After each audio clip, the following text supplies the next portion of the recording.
So let's start with Kamazima. So, and we'll get this ship going. Okay, so today I want to take you to familiar waters for me and familiar waters for you, because most of you work in air. And the issue I'm going to be addressing is bottom oxygen. Usually during the summer, especially around beginning of August, the bottom oxygen concentration goes lower than 2 in the Western Long Island Sound.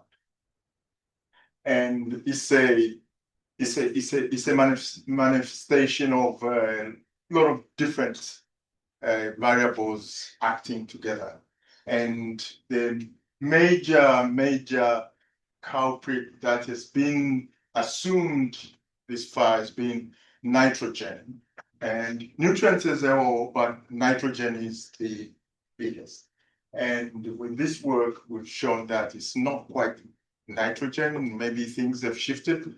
It looks like it's more of phosphate, which is much more important than nitrogen. And apart from that, the other story is the top 4 drivers are all from physical variables, not the biology as it was thought before. So now you can go home, the talk is over, and we can start. On time. Questions? How come? Sometimes have to get it twice. So this is a problem I've addressed for a long time. I was thinking, wow, it's almost been 20 years I've been doing the same thing over and over. I started with my student, Yonju Lee, and this was using simple regression to try and find what variables really were important.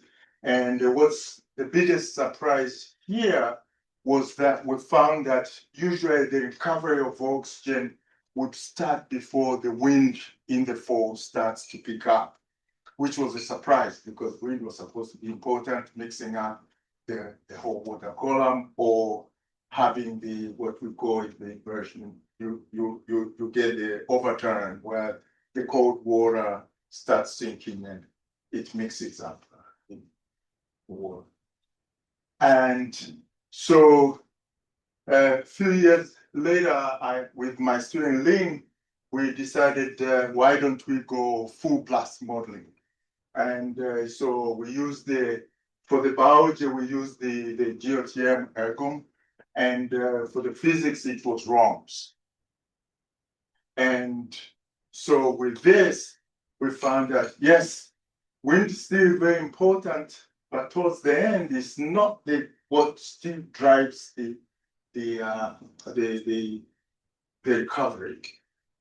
But we also, the biggest takeaway message from this work was that if you include biology, you reduce a lot of errors, because in the previous work, a lot of people who had done this, every time they tried it, by the time it got to about June, they would run out of algae to burn, algae to decompose. And so they had to kludge, meaning cheat, and in order to extend, to have more algae in the water so that you could show that you can reduce all the oxygen in the water column. And so fast forward 10 years later, after a lot of attempts, I wrote like maybe 4, if not 5 proposals to seek grant and LIS, and even recruited Brian at one time, a couple of times. And the people couldn't get convinced that we could do this and we could predict oxygen for climatic scenarios.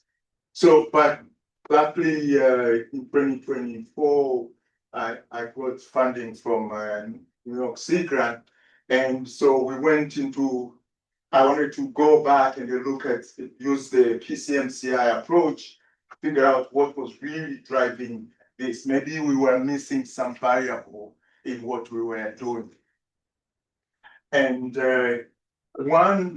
some of the surprises were that instead of the bottom temperature, it was the surface temperature, which was much more important as related to what was happening to the bottom oxygen. With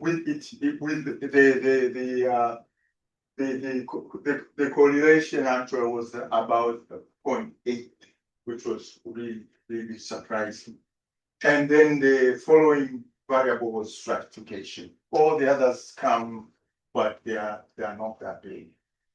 And the other thing that surprised us was the river. We thought the river brings a lot of water, fresh water, so it stratifies the condition, and that stops the exchange of oxygen from air and water. But that also was a bit not as important. It was as thought for. So this was really great, and that paper is already out. So the next thing, most of this work, I must say, is being done by Reza Viper, my student. And so then we tried to go into transformers, and that's the gist of this talk, to try and see, can we predict before this? Most people would predict 1 day, 3 days, but we wanted to go to beyond 23 hours. We wanted to go beyond 3 days. So if you do it hourly, you can only go a day. But if you do daily, most people would stop. The best was 3 days. But with this work, we managed to go to 28 days with no problem. And so that's why we're doing this. So why is it important to do it? You try and find oxygen, kind of obvious, but I'll state it. But more than 500 places on Earth are being affected by hypoxia, the low water condition. And that affects the fisheries, and it also affects the ecosystem, even if it is not affecting fisheries. So, and then the issue is how long do you need to have the prediction to give it out? If your prediction horizon is only 23 hours, that's not very good. It's not enough time to start warning people to prepare that you might have a bad season in terms of oxygen. So the predictability is a big thing. Okay. So what we did then, we tried to put it in, we used these 4 models. One was persistence.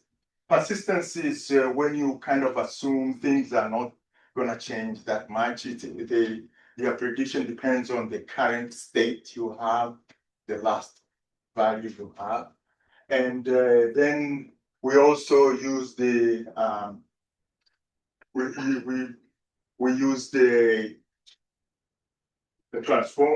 transformers, and we used simple ones like I have. It's like a point. Oh yeah.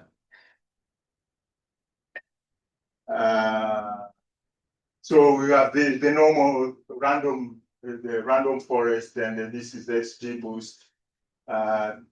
This is just a fancy version of that, because instead of taking the mean from all the trees, it takes that and then returns it to the other tree to improve it, and then and before it does the weight. So, but they are essentially related. And then apart from that, we have the transformer with the just an encoder block only, and then we have one which has a time fusion involved in it. That's a much more complicated transformer. So that's for the methods. And then what are the results? So let's look at this is the observed, and this is the predicted transition. We have when the state is, the water is very well oxygenated, and so the fusion transformer gets 99% of that. When you have an onset, oxygen starting to go down, it has 100%. And the persistently of it's very easy to predict, that's going to be 100%. But when it is trying to recover, the accuracy kind of goes down to 75%. So the recovery phase is much more difficult to predict. And that was for the 28 day. For the hourly one, it's most the same, but struggles between the hypoxia onset and the oxygenated phase. And so the other thing is in terms of where the model struggles, it struggles mostly around the hypoxia region. This line represents the hypoxia, right? So where you see that's where the values are very low, in blue. And so in conclusion, we've moved the needle from 24-hour prediction to 168 hours. In terms of daily, we've moved it from 3 days to 28 and also to seasonal. I didn't show the seasonal part. And we see that the predictor hierarchy changes with the temporal resolution. When you change your temporal resolution, the way the predictor variables are arranged in importance changes. And then the stable states are more predictable, but transitions are the ones which have issues. And the last one there, the physics, the top 4 variables are from the physics which drive the bottom PO. So the next thing we want to do here is try and stretch from 1 month, the 28, to have a horizon of about 3 months. That's going to be a challenge. I don't know what's going to happen. We might make it or might not be able to do it. And the other thing is to be able to do a climatic kind of prediction, say in 2050, 2100, and SSP 8.5, can we make the prediction? That's where I might need Brian. I'm done.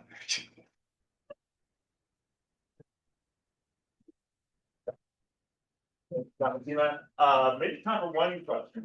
I want to keep this thing going. While I switch the talks out, does anyone have a question? Good. I didn't expect that. The 4 physics variables? Yeah, that's a good You one. name the 4 physics variables. Yeah. So it's surface temperature, stratification, and the river discharge and the wind. And how much data did you have in training Oh, this one? yes, I didn't say that. So the training was hourly data from 2019 to 2024. Well, 24 was the test year, but 2020. So it's a lot of data. It's about 1 million data points, about 2 million data points, something like that.